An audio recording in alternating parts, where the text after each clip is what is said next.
जैसे क्षत्रियों ने अपने रक्त से सींचकर अपनी मातृभूमि का मान किया, जहां क्षत्रियों ने स्त्रीत्व के स्वाभिमान को और भारत की आग को अपने जौहर से पवित्र किया, जहां की वीरता का प्रमाण ये कि स्वयं काल को ही मृत्यु में बांध लिया।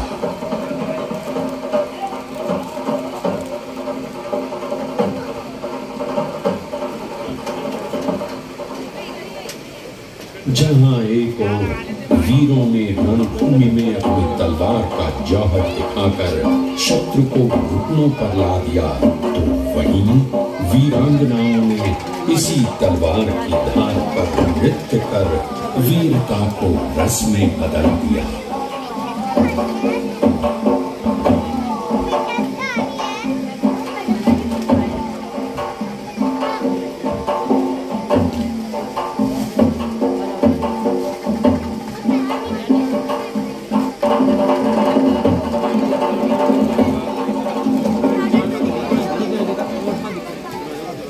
समय साक्षी है, राजस्थान के इसी पराक्रम ने भारत के इतिहास की धार बदल दी।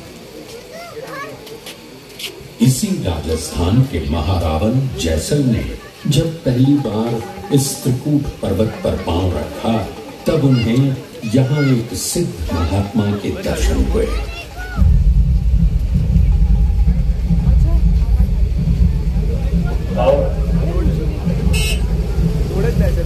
जिस स्थान पर आए हुए त्रिकूट पर्वत, यहाँ कभी स्वयं योगेश्वर श्री कृष्ण पधारे।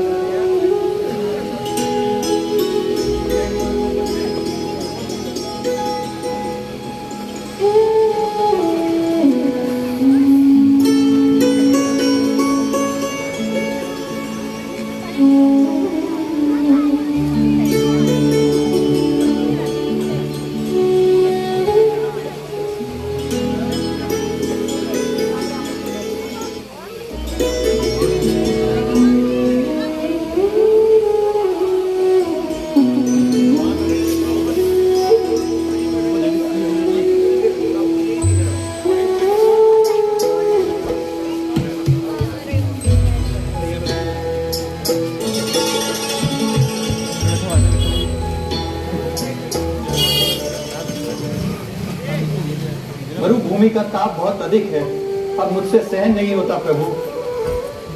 मुझे बहुत प्यास लगी है।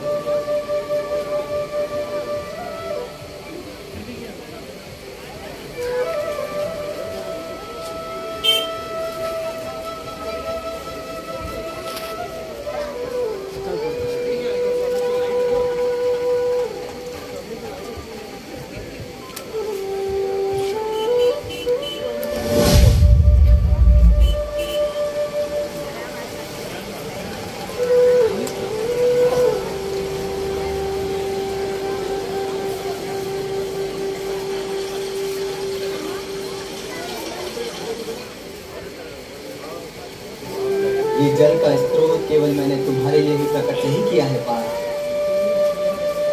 एक दिन मेरा वंश यहाँ पल्लवित होगा और मेरा ही एक वंशज जिसके कुल में मेरा मेघाडंबर छत्र होगा और यहाँ भव्य दुर्ग की स्थापना करेगा। राजन, तुम श्री कृष्ण के वंशज, परंतु यदि तुमने इस स्थान पर दुर्ग की स्थापना की तो यह 2.5 बार शाका होगा।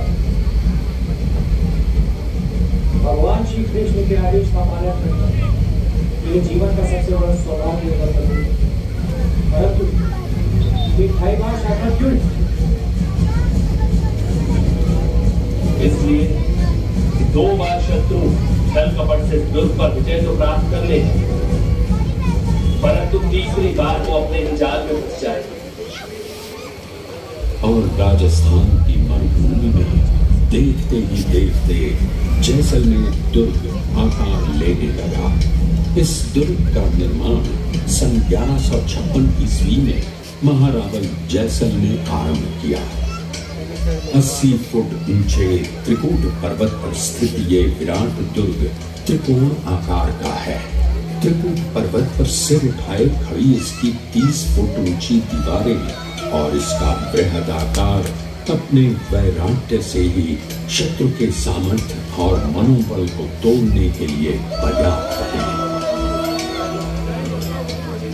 इस दुर्ग का प्राथमिक जल स्रोत वही विशाल कूप है जिसे स्वयं भगवान श्री कृष्ण ने बनाया था।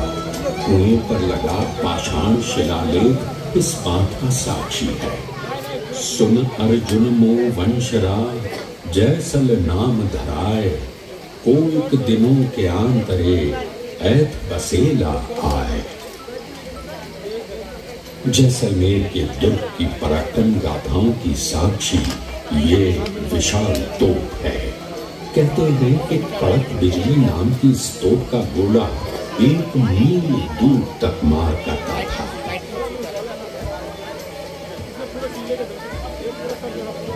दुर्ग के अखे पोल और सूरज पोल के बीच का मैदान वो पावन स्थल है जहां पर एकत्रित होकर रणबांकुरों ने निर्णायक बलिदानी आक्रमण किया था। अपने स्थापत्य में अभेद्य इस विराट दुर्ग का सौंदर्य भी अप्रतिम है। सूर्योदय और सूर्यास्त के समय इसे देखकर लगता है मानो स्वर्ग से स्वर्ण का कोई दुर्ग राजस्थान की इस पुण्य भूमि पर रणबांकुरों के पराक्रम और बलिदान के यश में वृद्धि करने भूमि पर उतर आया हो।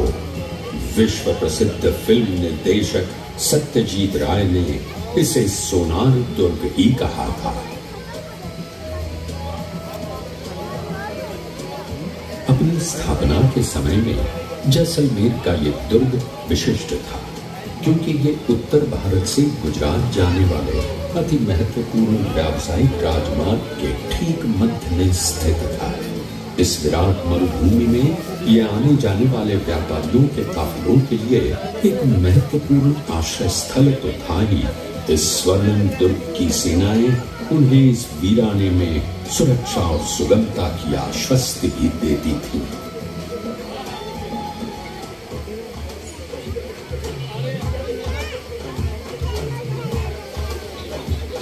यही कारण था कि इस दुर्ग पर अनेक बार आक्रमण हुए। अनेक बार इस पर नियंत्रण के लिए इसकी घेराबंदी की गई, परंतु सन 1294 में जो हुआ उसने विश्व में पराक्रम और बलिदान की एक नई गाथा लिख दी।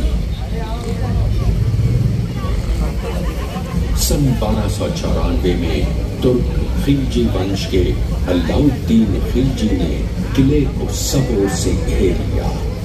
दुर्ग अभेद्य था, इसलिए प्रतीक्षा करना ही एकमात्र विकल्प था और खिलजी ने प्रतीक्षा की।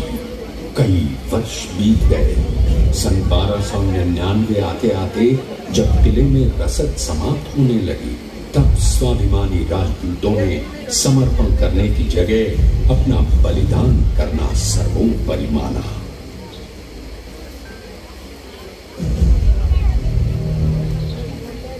पुरुषों के सिर पर केसरिया पाग सज गए।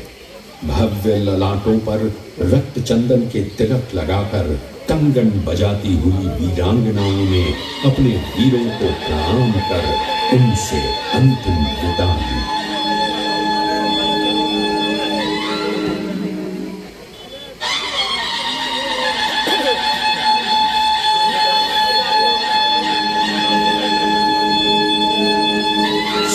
श्रृंगार से सज अपने बाबुल और पति के पराक्रम का यशगान करती, अपने घाघरे और गोटे के सौंदर्य के अभिमान में नृत्य करती हजारों वीरांगनाओं ने धधकती अग्नि में अपना जीवन उत्सर्ग कर अग्नि को भी पवित्र कर दिया।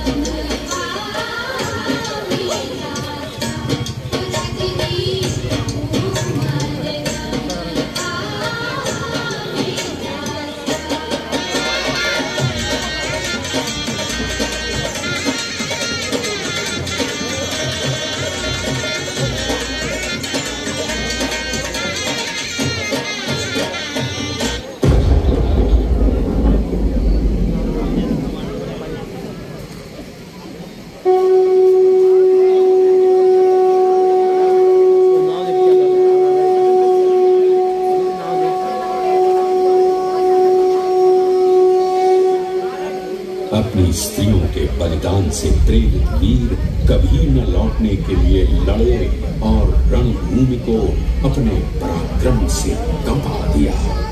आज भी उनके सर्वोच्च बलिदान के कारण पूरे राजस्थान का माथा गर्व से ऊंचा है। कुछ समय बाद वीर बाकी राजपूतों ने जैसलमेर को पुनः अपने अधिकार में ले लिया, परंतु साध की भविष्यवाणी सच होने की थी। सन 1315 के आसपास एक बार पुनः जैसलमेर की अग्नि परीक्षा हुई। दिल्ली के सुल्तान की सेना ने जैसलमेर के दुर्ग को घेर लिया। कहते हैं इस बार 16,000 स्त्रियों ने शाका किया, परंतु साधु ने महारावल जैसल को 2.5 शाका की चेतावनी दी थी। 16वीं सदी में एक अफगान सरदार आमिर अली ने छल पूर्वक स्त्रियों के वेश में अपने सैनिक किले में घुसा दिए। दुर्ग के भीतर ही रण छिड़ गया। अपने साथ हुए धोखे से हतप्रभ क्षत्राणियों ने एक बार फिर शाका के लिए तैयारी की, परंतु इस बार शत्रु जीवित वापस नहीं जा सका। समय रहते किले पर मदद पहुंच गई और राजपूतों ने सारे आक्रांताओं को मौत की नींद सुला दिया। राजस्थान का आकाश आज भी उन बलिदानों के यश से गूंजता है।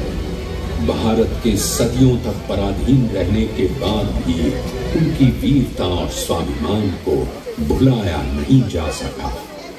भारत का लोकचित्त आज भी बहुत कृतज्ञता से उनके बलिदानों को स्मरण करता है।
जैसलमेर के दुर्ग की सबसे अद्भुत विशेषता है इसका अद्वितीय जल प्रबंधन।